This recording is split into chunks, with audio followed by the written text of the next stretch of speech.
우리 옆에 계신 분들과 이렇게 인사하겠습니다. 예수님으로 든든합니다. 예수님으로 든든합니다. 예수님으로 든든합니다. 예수님은 유대인들에게 그들이 하나님께 속하지 않고 소속되지 않고 마귀에게 소속되어 있음을 직설적으로 말씀해 주셨습니다. 유대인들은 하나님을 믿는다고 이렇게 착각하면서 종교적인 그런 열심을 냈습니다.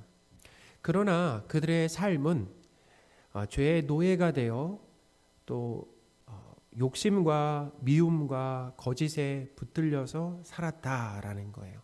그러니까 죄를 안 지을 수 있는 자유가 없었다라는 거예요. 그러니까 죄의 종이 되어서 죄가 시키는 일만 하면서, 그러니까 죄가 시키는 일이 무엇이겠습니까?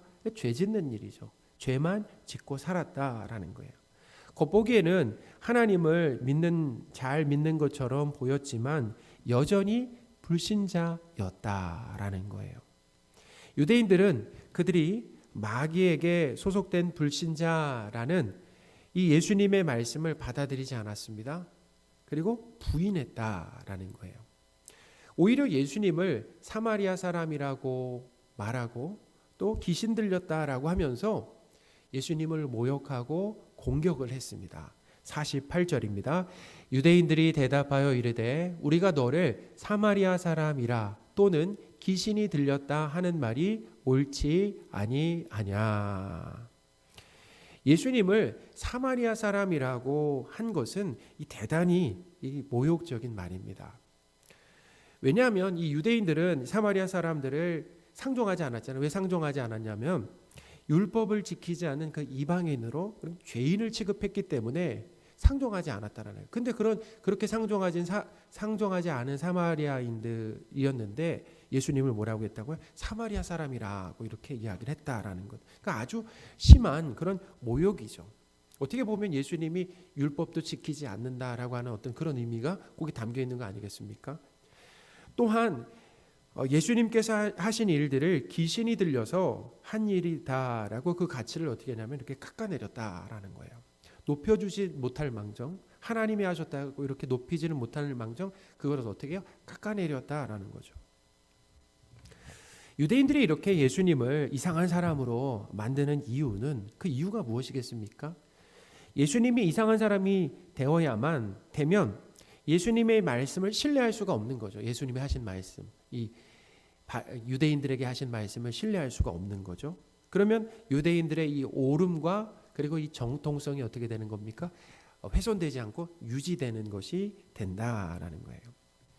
하나님께서 사랑하시는 성도 여러분, 오늘날 교회 안에 직분을 받고 신앙생활을 열심히 하는 사람들 중에서도 여전히 하나님을 믿지 않는 이 불신자들이 있음을 우리는 알아야 합니다.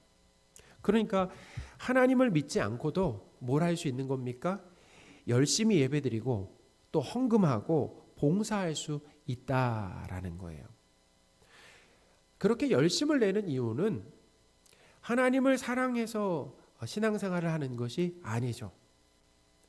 자기 만족과 그리고 자신을 드러내고 자기를 자랑하기 위해서 하나님과 상관없이 이 종교 생활에 열심을 내는 것이다라는 거예요. 이렇게 하나님을 믿지 않는 죄인의 이 특징은 뭐냐면 자기중심적이다라는 거예요. 그러니까 종교 생활 어떻게 보면 신앙을 가지고 있다라고 하지만 여전히 내가 중심이 되는 거죠. 그래서 내가 드러나고 자기를 자랑하기 위해서 신앙생활에 그 열심을 낸다라는 거예요. 또한 누군가 자신의 죄를 지적하거나 또 자존심을 건드리면 어떻게 반응합니까? 받아들이지 못한다라는 겁니다. 그것을 받아들이지 못하고 유대인들처럼 어떻게 하는 겁니까?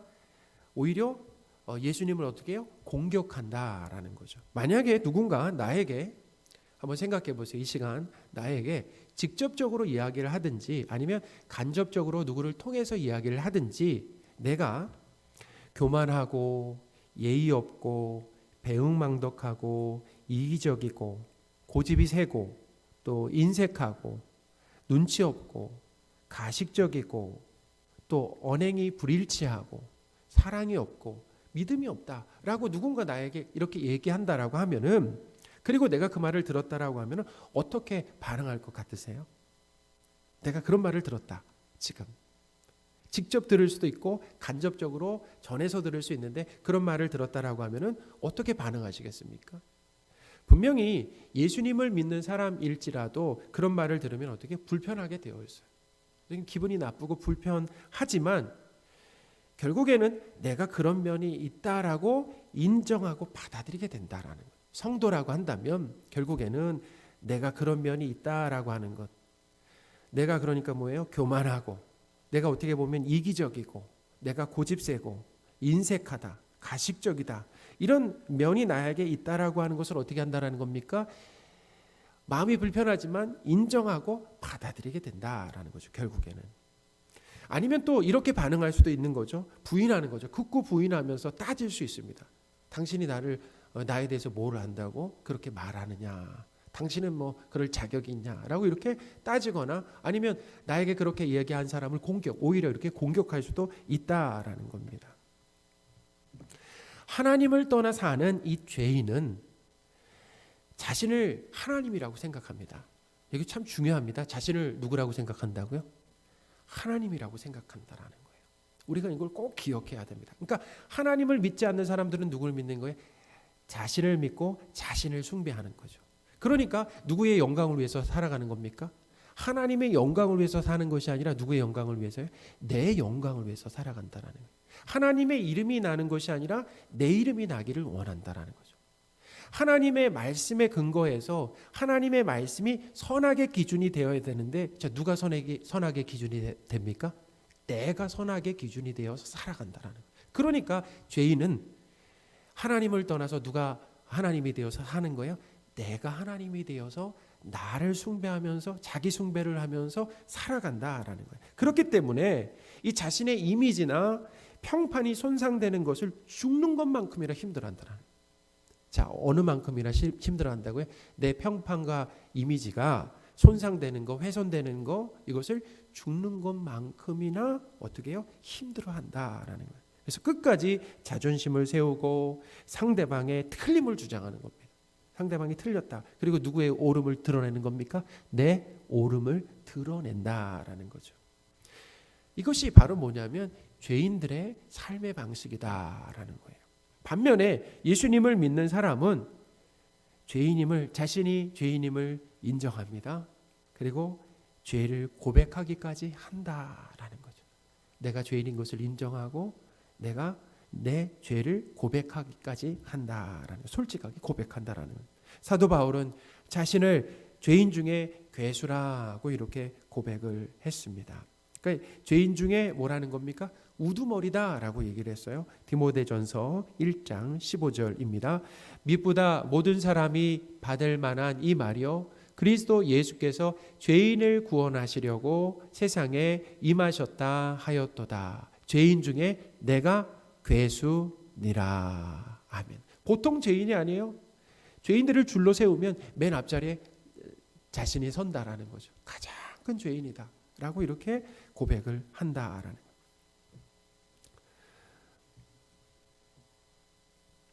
사랑하는 성도 여러분, 하나님께 소속된 사람, 곧 하나님을 믿는 사람은 자신이 죄인인 것을 인정하는 사람이다 라고 하는 것을 기억하시기 바랍니다. 반면에 마귀에게 속한 사람, 곧 하나님을 믿지 않는 사람은 다른 사람의 틀림을 주장하는 거죠. 다른 사람이 틀렸다. 그리고 내 옳음을 증명하고 자랑하려고 한다라는 거죠. 자, 자신이 누구인 것처럼 살아간다고요? 자신이 하나님인 것처럼 그렇게 살아간다라는 거예요. 나는 지적이나 책망을 받으면 어떻게 반응하고 있습니까? 결국에는 인정합니까? 아니면 끝까지 부인합니까? 내가 하나님께 속한 하나님의 자녀인지 아니면 마귀의 자녀인지 내 소속을 이 분별하는 은혜가 우리 모두에게 있으시기를 축원합니다. 참 중요하다라는 겁니다. 바른 믿음을 갖기 위해서 내가 하나님을 믿는다라고 확신하기보다는 어떻게 해요? 의심해 보는 것이, 내 믿음을 의심해 보는 것이 반드시 바른 믿음을 갖기 위한 필요한 그런 과정이다라고 하는 거예요. 그러니까 내 믿음이 올바른지 참인지 거짓인지를 어떻게 해야 되는 겁니까? 늘 점검해 봐야 된다라고 하는 거죠. 유대인들에게 이 모욕의 말을 들으신 예수님은 악을 악으로 갚지 않으셨습니다. 예수님이 만약에 이런 말씀을 들으셨다라고 한다면 얼마나 마음이 불편하고 힘드셨겠습니까? 근데 예수님은 악을 악으로 갚지 않으셨다라는 거예요. 그리고 이 죄인들에게, 유대인들에게 자신이 귀신 들린 것이 아니라 하나님의 아들이다라고 하는 거예요. 하나님의 아들이심을 차분히 알려주시면서 예수님의 말씀을 따라 살아야 함을 가르쳐 주셨다라는 거예요. 예수님은 자신이 귀신 들린 것이 아니라 하나님의 아들임을 말씀해 주셨습니다. 49절입니다. 예수께서 대답하시되 나는 귀신 들린 것이 아니라 오직 내 아버지를 공경함이거늘 너희가 나를 무시하는 도다. 아멘. 예수님은 계속해서 예수님, 하나님이신 예수님 무시하잖아요. 무시하는데도 어떻게 대하십니까? 그들에게 어떻게 해요? 예수님이 누구신가라고 하는 것을 가르쳐 주시는 거죠. 하나님의 아들이시다라고 하는 것, 그리고 그 하나님의 아들로 예수님을 믿어야 된다라고 하는 것을 어떻게 해요? 계속해서 가르쳐 주신다라는 거예요. 예수님은 유대인들에게 내 말을 지키면 영원히 죽음을 보지 않는다라고 말씀하셨습니다. 51절입니다. 진실로 진실로 너희에게 이르노니 사람이 내 말을 지키면 영원히 죽음을 보지 아니하리라. 아멘. 사람에게 있어서 가장 심각하고 시급하게 해결해야 할 문제가 있다라고 한다면 그것은 죄입니다. 그리고 죄의 형벌로 인한 그 죽음이다라는 거예요. 우리에게 시급하게 해결해야 될 것이 뭐라고요? 바로 죄와 그리고 그 죄로 인한 죽음이다라는 거예요. 성경에서 말하는 이 죽음은 두 가지 죽음을 말합니다. 영적인 죽음과 육체의 죽음을 말한다라는 거예요. 피조물인 인간이 창조주 하나님을 믿지 않고 하나님을 떠나 삽니다. 떠나서 자신이 하나님이 되어서 사는 것을 성경은 뭐라고 얘기한다고요? 바로 그것이 죄다라는 거예요. 어떤 사람이 도덕적으로 뛰어나고 또 이웃을 돕는 이 봉사의 삶을 평생 살아도 그 사람이 하나님을 믿지 않는다라고 한다면 뭐라고요? 바로 죄인이다라는 겁니다. 죄인이다라는. 그 죄의 결과로 사람은 영적으로 그리고 육체적으로 죽는다라는 거죠. 먼저 영적으로 죽었다라고 하는 것, 이 의미를 설명해 드리겠습니다. 영적으로 죽는 것은 하나님을 믿지 않고 떠나 사는 것을 말한다는 거예요. 이것이 영적으로 죽었다라고 말하는 거죠. 그러니까 하나님과의 관계가 끊어져서 산다라는 거죠. 하나님과 관계없이 사는 것을 영적으로 죽었다라고 이렇게 말하는 겁니다. 그러니까 오늘날 보세요. 교회 밖에 있는 사람들, 살아있는 것 같지만 영적으로 뭐한 사람들입니까? 죽어있는 사람들이다. 왜요? 하나님과 관계가 끊어진 사람들, 하나님과 관계없이 사는 사람들, 하나님을 믿지 않는 사람들을 성경은 뭐라고 한다고요? 영적으로 죽었다라고 이렇게 말하고 있습니다. 인간이 영적으로 죽은 것은 마치 물고기가 물 밖에 나와 있고 또 나무가 땅에서 뿌리채 뽑힌 것과 비슷하다라는 거죠. 물 밖에 물고기와 땅에서 뽑힌 나무는 살아있는 듯 하지만 어떻게 해요? 생명을 유지할 수 있는 물과 땅을 떠나 있기 때문에 뭐한 것입니까? 죽은 것과 같다라는 거예요. 하나님을 전적으로 그리고 절대적으로 반드시 의존하며 살아야 하는 인간이 하나님을 믿지 않고 떠나서 하나님과 상관없이 사는 것을 성경은 뭐라고요? 영적으로 죽었다라고 말합니다. 나뭇가지가 부러져서 땅에 떨어지면 더 이상 나무로부터 뭘 공급받을 수가 없습니까? 영양분을 공급받을 수가 없어요. 그래서 점점 어떻게 되는 겁니까? 부러졌을 그 당시에는 살아있는 하지만 점점 어떻게 되는 거예요? 말라가는 거 아니겠습니까? 그런 것처럼 하나님과 관계없이 사는 사람들은 하나님의 생명이 단절되었다라는 거예요. 하나님의 생명이 단절되었다라는 거예요. 하나님과의 관계, 하나님과의 이 관계와 또 하나님의 복이 단절된 삶이 바로 뭐냐면 죽음이다라는, 영적인 죽음이다라는. 그래서 하나님을 떠난 이 인간은 이 죽음의 냄새를 풍기면서 살게 된다라는 거예요. 자, 무슨 냄새를 풍기면서 살아간다고요? 생명의 냄새를 이렇게 풍기면서 살아가는 것이 아니라 죽음의 냄새를, 사망의 냄새를 풍기면서 살게 된다라는 거예요. 하나님을 떠나 사는 그 인간이 풍기는 그 죽음의 냄새는 바로 욕심과 미움과 거짓 등이다라는 거죠. 이 죄의 증상이라는 거죠. 하나님을 떠나 있는데 떠나 있는 증거들이 나타난다는 겁니다. 삶으로 나타나는 거예요. 그러니까 하나님의 형상으로 창조된 우리가 하나님의 형상을 잃어버린 거죠. 그러니까 하나님을 닮아서 사랑하고 그리고 나누고 진실되게 살 수가 없는 겁니다. 하나님을 떠나 하나님과 관계가 끊어졌기 때문에 하나님의 성품인 사랑과 용서, 나눔, 진실함으로 살 수 없게 되었다. 그럴 능력이 없다라는 거죠. 하나님을 떠난 인간은 내가 내 삶을 책임지는 것도 버겁기 때문에 누군가를 돕거나 나눌 수가 없습니다. 주변 사람들을 친구나 협력 관계로 대하기보다는, 동료로 대하기보다는 경쟁자나 적으로 대하면서 밟고 일어서려고 한다라는 거예요. 그래서 나보다 잘난 사람을 만나면 시기하며 그리고 미워하게 됩니다. 이익을 위해서는 거짓말도 망설임 없이 하게 된다라는 거예요. 이렇게 죄인으로 이 죽음의 냄새를 품기며 살다가 결국 낙엽처럼 말라 부서지게 되는데 그것이 무엇입니까? 그것이 바로 육체의 죽음이다라는 거예요. 그것이 육체의 죽음이다라는 거죠. 그러니 육체의 이 죽음은 사람이 영적으로 하나님을 떠나 생명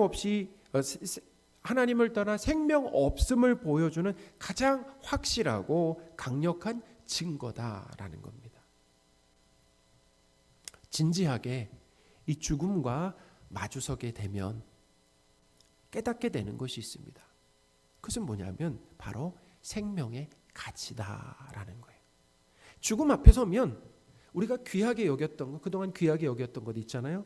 돈이나 직장이나 명예는 아무런 소용이 없음을 깨닫게 된다라는. 내가 그동안 중요하게 여겼던 돈, 직장, 명예는 아무런 소용이 없게 된다라는.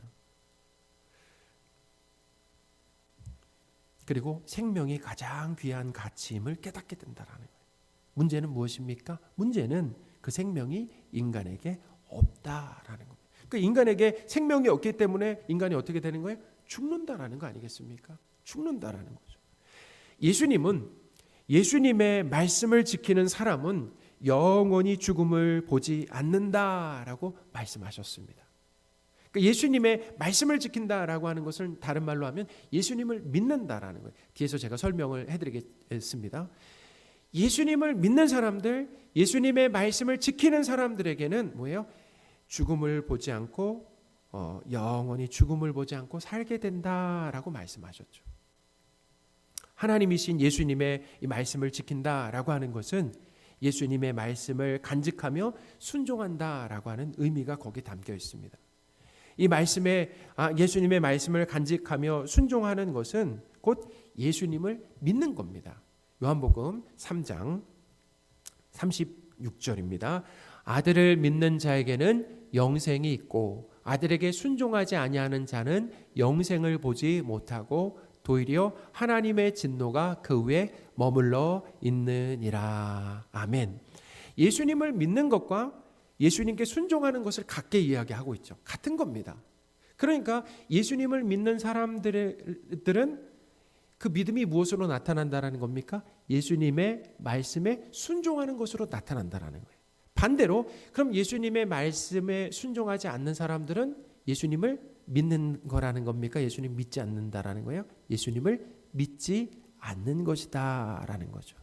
그러므로 예수님을 이 믿음으로 우리가 구원을 받는 것이지, 그리고 영생을 선물 받는 것이지, 거듭나는 것이지, 우리가 순종함으로 구원을 받거나 영생을 선물 받거나 하나님의 자녀가 되는 것이 아니다라는 거예요.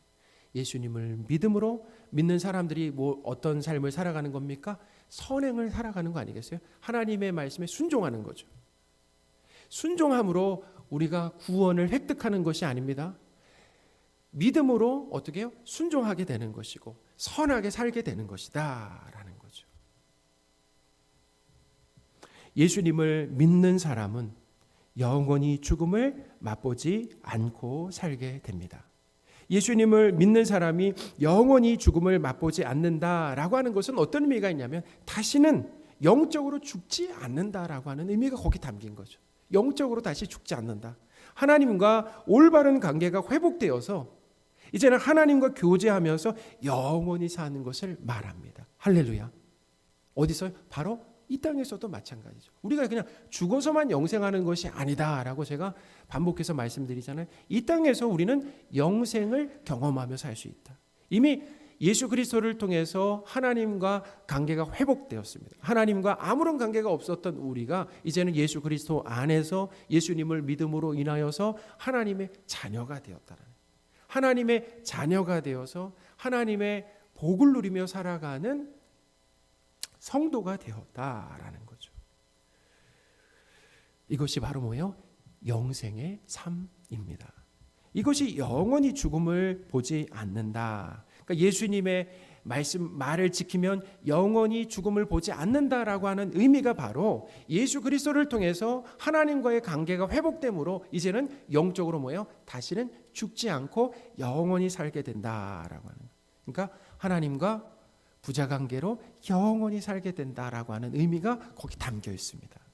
바리새인들은 이 예수님을 믿으면 육체적으로 죽지 않는다라고 이렇게 오해를 했습니다. 그러니까 예수님의 말씀을 잘 깨닫지 못한 거죠. 52절입니다.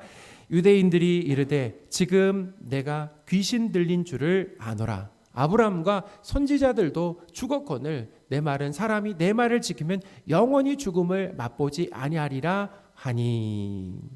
물론 참 잘 생각해 보세요. 영생을 얻은 사람들도 육체적으로 죽습니다.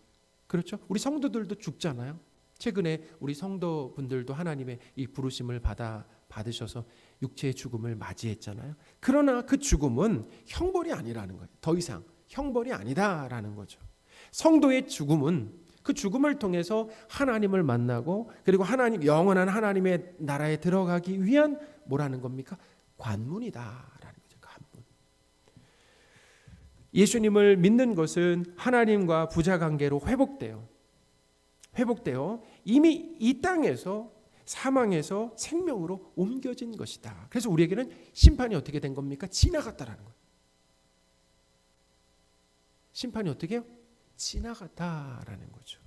요한복음 5장 24절입니다. 내가 진실로 진실로 너희에게 이르노니 내 말을 듣고 또 나 보내신 이를 믿는 자는 영생을 얻었고 심판에 이르지 아니하나니 사망에서 생명으로 옮겼느니라. 아멘. 자, 옮길 것이다가 아니라 옮겼느니라. 이미 우리가 사망에서 어떻게 해요? 생명으로 옮겨졌다라는 거예요. 어떻게 이런 일이 가능한가?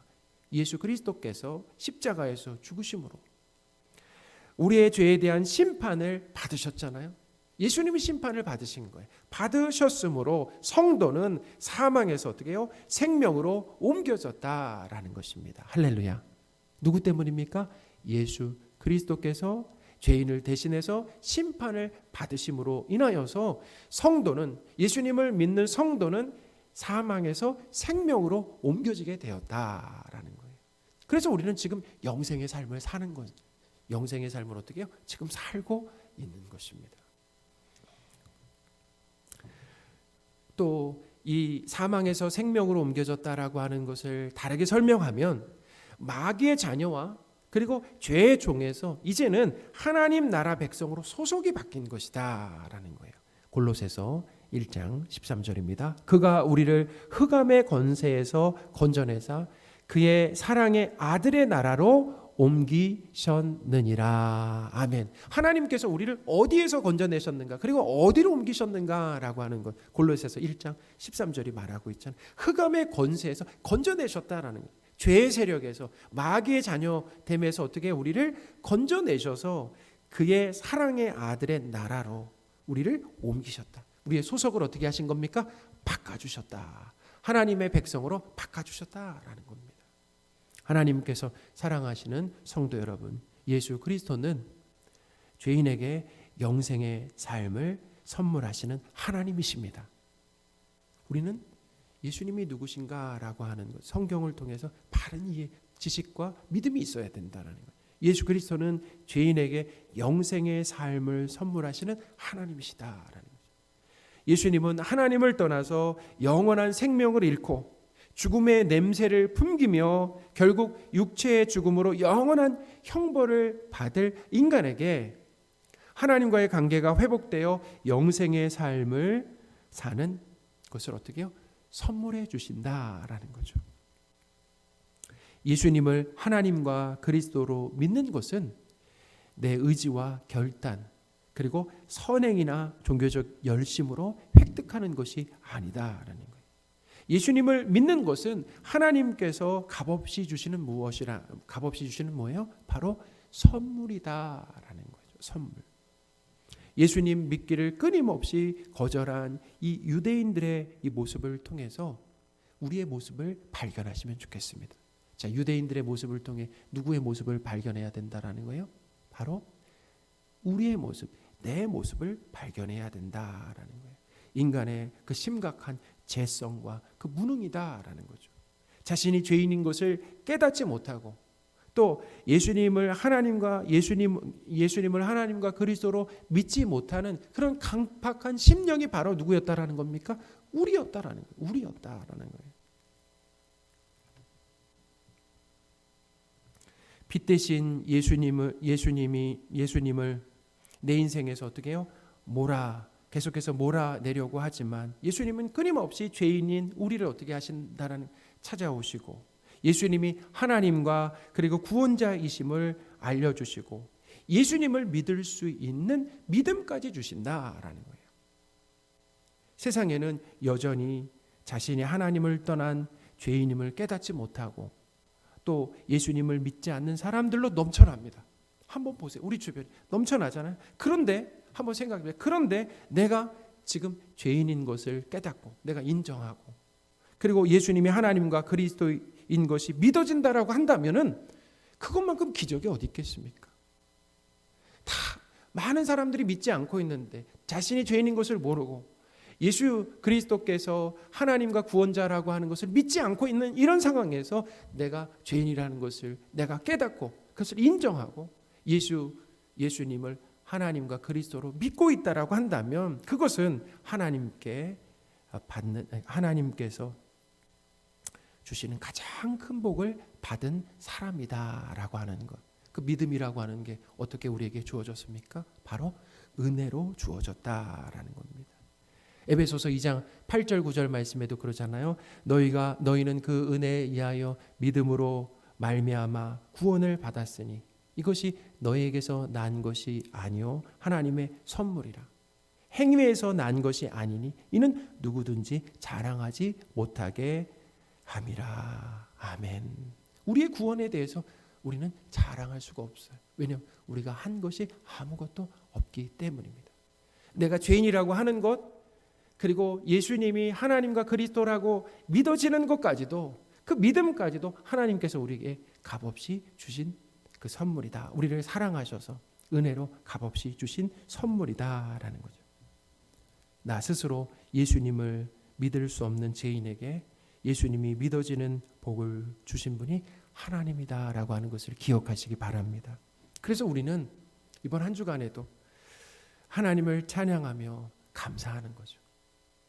무엇에 대해서 감사하는 겁니까? 죄를 깨닫게 하시고 예수 그리스도를 믿게 하셔서 하나님의 자녀가 되어 영생의 삶을 살게 하신 이 하나님을 어떻게 하는 겁니까? 찬양하고 하나님께 감사하는 거예요. 이것이 하나님께 받을 수 있는 가장 큰 복을 받은 것이다 라고 하는 것을 기억하시는 저와 여러분이 되셨으면 좋겠습니다. 오늘 예배드리는, 그리고 또한 오늘 예배드리는 모든 분들에게 내가 죄인임을 깨닫고 또 예수님께서 우리를 죄의 형벌에서 구원하시는 이 그리스도인 것을 볼 수 있는 그런 영적인 눈이 우리 모두에게 열렸으면 좋겠습니다.